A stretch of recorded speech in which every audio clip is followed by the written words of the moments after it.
Bien, buenas tardes queridos estudiantes, bienvenidos a esta sexta semana de estudio. Les recuerdo que estamos en la materia de Introducción a la Filosofía. Nuestro libro básico es El Mundo de Sofía de Justin Gardner. En esta semana nos corresponde avanzar en el estudio de la Edad Media y el Renacimiento. La Edad Media fue un periodo de tiempo que comprende la historia humana desde la antigüedad hasta el Renacimiento. Duró más o menos 900 años y, al contrario de lo que normalmente se cree, no fue solamente un periodo de crecimiento humano. Durante la Edad Media también hubieron hechos muy importantes y significativos de nuestra historia como raza. Por ejemplo, en la Alta Edad Media se construyeron las grandes catedrales. Se produjo también la consolidación del cristianismo. Ya para el año 313 el cristianismo era una religión aceptada por el Imperio Romano bajo el reinado de Constantino, que fue un emperador romano que se convirtió prácticamente en su lecho de muerte al cristianismo. Para el año 380 ya era la religión oficial de todo el Estado romano. Alrededor del año 300, Roma estaba amenazado tanto por tribus que llegaban desde el norte como por una disolución interna.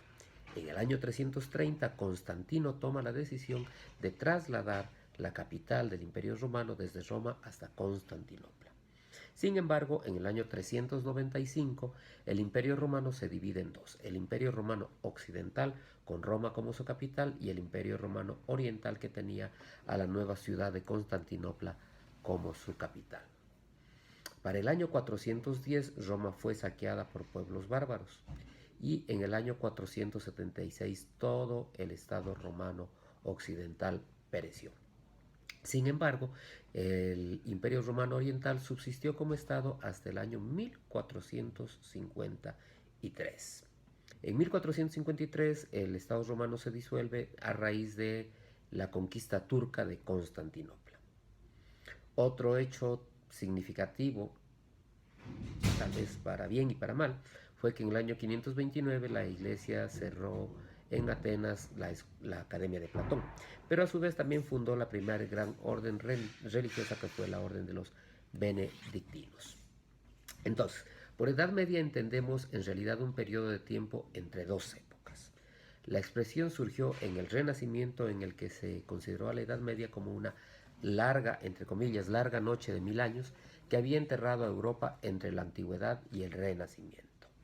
Durante esta época se empieza a configurar el sistema escolar y se crean las primeras escuelas en los conventos. Ya para el año 1100 se contaba con escuelas en todas las catedrales. Y en el año 1200 sucede una cosa de trascendental importancia para la historia humana, como es la fundación de las universidades. Claro, también fue una época de terrible decadencia. Los primeros siglos después del año 400 ocurrió un terrible proceso, un lamentable proceso de decadencia cultural. En los tiempos de los romanos fue época de mucha cultura, con grandes ciudades que tenían sistemas públicos de cloacas, tenían barrios, tenían bibliotecas, tenían una maravillosa arquitectura. Lastimosamente toda esa cultura se desintegró en los primeros siglos de la Edad Media. La humanidad retrocedió a tener nuevamente una economía en especie, abandonó la moneda y volvimos a tener una economía de intercambio. Toda esta época se caracterizó por el feudalismo, que quiere decir que algunos señores feudales eran propietarios de la tierra y que los campesinos tenían que trabajar duramente para estos señores feudales a fin de ganarse el sustento. Fíjense ustedes que la población en Roma, que para la época de oro del Imperio Romano tenía 1 millón de habitantes, es decir, en la antigüedad tenía 1 millón de habitantes, en la Edad Media descendió apenas a tener 40.000 habitantes, esto por alrededor del año 600 después de Cristo. Sin embargo, Roma siguió funcionando como la capital cristiana durante casi toda esta Edad Media. Del Imperio Romano se fueron desprendiendo tres grandes zonas culturales. Digamos que Europa Occidental quedó como Roma capital, con una cultura cristiana y el latín como lengua. Europa Oriental quedó con una cultura cristiana, tenía a la lengua griega como su lengua oficial y a Constantinopla, o luego Bizancio, como capital. Por eso también podemos hablar de una edad Media bizantina, porque tenía sede en esta Europa oriental. Y una tercera rama o una tercera zona cultural que se desprendió del Imperio Romano fue la que se estableció en el norte de África y en el Oriente Medio, que tenía una cultura básicamente musulmana y la lengua árabe como su lengua común. Tras la muerte de Mahoma en el año 632, estas zonas fueron conquistadas por el Islam. En la Edad Media, gran parte de la ciencia griega fue heredada por los árabes, que fueron tal vez el pueblo más importante en ciencias como matemáticas, química, astronomía o medicina. Ellos realizaron lo que podríamos decir fue la primera globalización humana, pues fue la globalización de los números. De hecho, hasta hoy la humanidad continúa usando los números arábigos. Durante la Edad Media también hubieron algunos pensadores sumamente importantes. Uno de ellos fue San Agustín. Recordemos que la filosofía en Edad Media giró en torno a la compatibilidad que podía existir entre fe y razón. San Agustín, que vivió del 354 al 430 después de Cristo, pensaba que, o si lo estudiamos a él detenidamente, podríamos estudiar la transición que existió entre la antigüedad tardía y el comienzo de la Edad Media. San Agustín no fue siempre cristiano. Durante algún tiempo fue maniqueo. Esta es la doctrina que podríamos decir es una doctrina de salvación, mitad religiosa, mitad filosófica. Para ellos el mundo está dividido en el bien y en el mal, en luz y oscuridad, espíritu y materia. Con su espíritu las personas podrían elevarse por encima del mundo de la materia y así poder poner las bases para la salvación del alma. Sin embargo, esta teoría maniquea no le satisfacía del todo a San Agustín y él continuaba con su búsqueda. Desde muy joven él se preocupó por el problema del mal y en ese caso siguió la línea de los estoicos. Sin embargo, es en los neoplatónicos donde se encuentra con la idea de la naturaleza divina del hombre que le empieza a satisfacer completamente. Su cristianismo tiene profundos rasgos de un razonamiento platónico. Y él también consideraba que en cuestiones religiosas la razón solamente puede llegar hasta ciertos límites. Para San Agustín, Dios creó el mundo de la nada, pero las ideas ya existían en Dios. Es decir, San Agustín rescata a Platón para el cristianismo y pone el mundo de las ideas en la mente de Dios. En cuanto al problema del mal, opinaba como el neoplatónico Plotino y decía que el mal en realidad no existe. Para San Agustín, el mal es una ausencia de Dios. Por lo tanto, el mal no tiene existencia propia. Él consideraba que la humanidad entró en perdición después del pecado original, pero algunos seres humanos van y de hecho serán salvados. Por lo tanto, el ser humano para San Agustín depende básicamente de la misericordia divina. Aunque el ser humano posee libre albedrío, pero Dios de alguna manera de antemano sabe cómo vamos a vivir. Uno de los libros más importantes de San Agustín es quizás Ciudad de Dios, donde nos ejemplifica la lucha entre el reino de Dios y la ciudad terrena, esta lucha que aún hoy se mantiene alrededor de la raza humana. También otro hecho importante en la filosofía de San Agustín es que introdujo la historia dentro de su filosofía. Para San Agustín, la lucha entre el bien y el mal se libra dentro de la historia. Él tiene una visión lineal de la historia y considera que es necesaria para educar a los hombres y destruir el mal.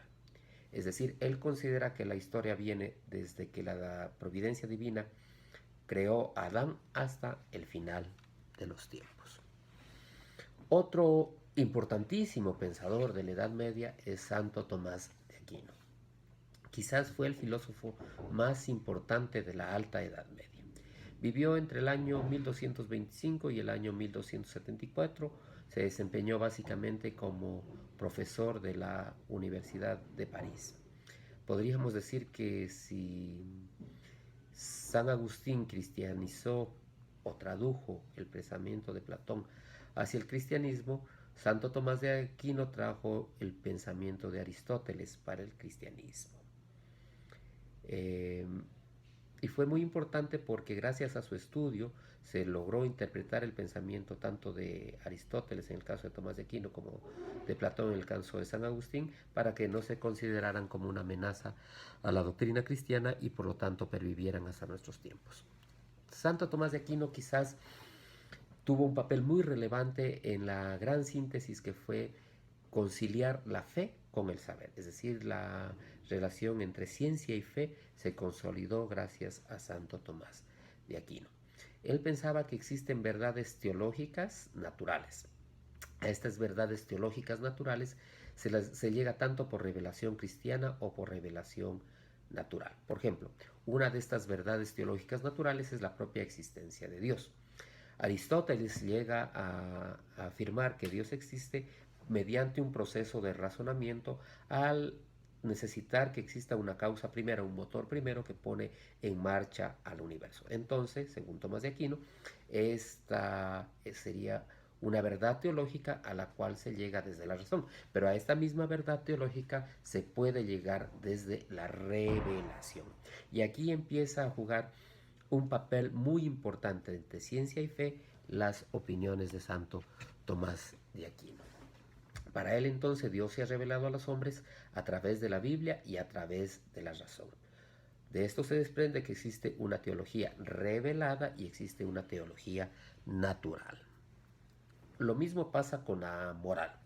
La Biblia nos dice cómo Dios quiere que vivamos, pero tenemos una conciencia que nos permite ver el bien y el mal sobre una base natural. Para Tomás de Aquino, el alma de la mujer tiene el mismo valor que el alma del hombre, aunque era de alguna manera en su definición de la mujer terrena un poco más aristotélico que platónico. Bien, con esto vamos a llegar al Renacimiento. El Renacimiento es este periodo donde renace la cultura humana, renace el amor por el ser humano.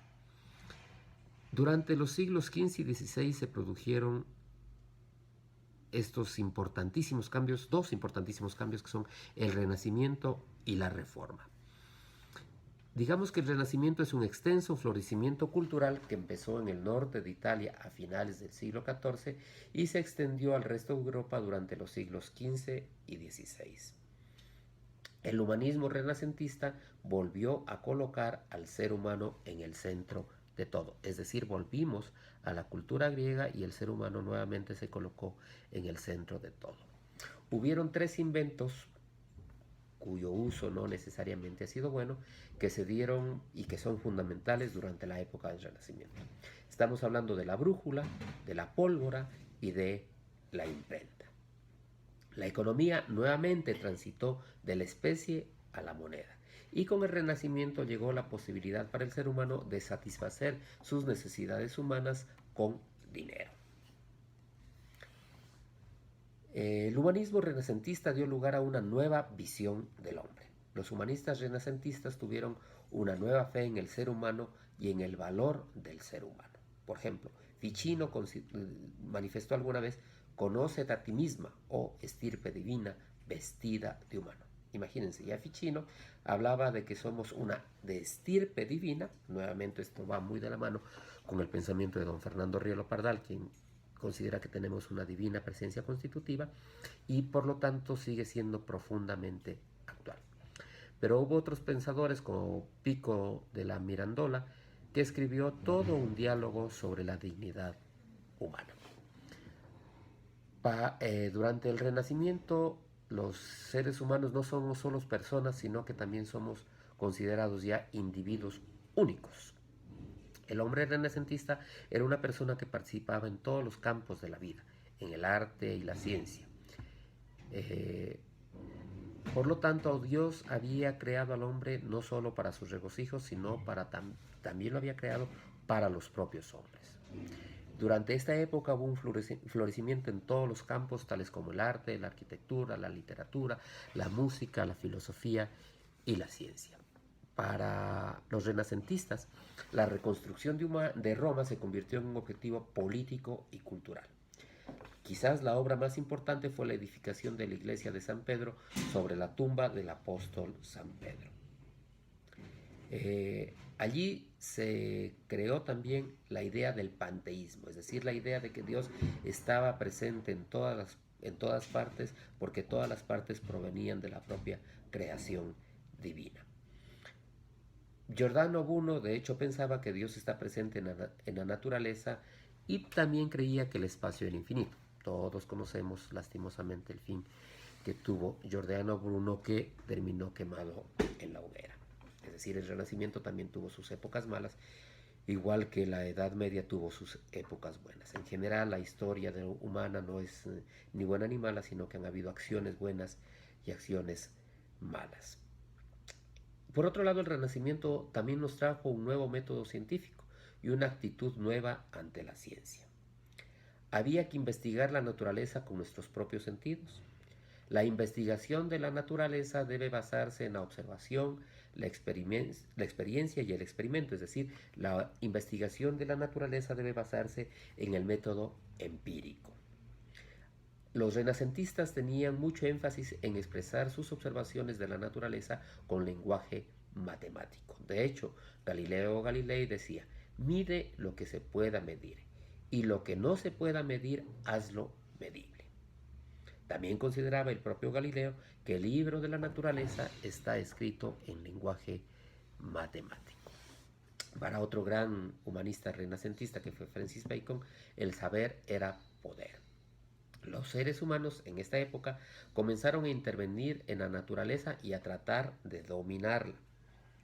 Por ejemplo, Copérnico rompe la visión geocentrista y en su libro sobre las revoluciones de los orbes celestes sostiene que la Tierra gira alrededor del Sol y no al contrario como se creyó durante toda la Edad Media.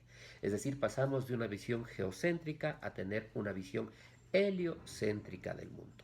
Y esta teoría, este pensamiento fue luego profundizado por Kepler en el siglo XVII, quien describió ya las órbitas elípticas de los planetas alrededor del Sol, y también quien opinó que el planeta Tierra era un planeta igual que el resto de los planetas del universo. Galileo también formuló la ley de inercia, que decía, y cito textualmente: la velocidad que ha adquirido un cuerpo se mantendrá constante mientras no haya causas exteriores de aceleración o desaceleración. Isaac Newton, por su lado, avanza en la descripción definitiva del sistema solar y en los movimientos de los planetas. También propone la ley de la gravitación universal, que, cito, decía: cualquier objeto atrae a cualquier otro objeto con una fuerza que aumenta cuando más grandes sean los objetos y que disminuye cuando la distancia entre los dos objetos sea más grande. Para Newton, las mismas leyes físicas rigen en todo el universo, es decir, ya avanzamos con una astronomía y una teoría astronómica bastante importante. Pero en el Renacimiento también cambió la visión de la fe. La relación con Dios para los renacentistas era más importante que la relación con la Iglesia.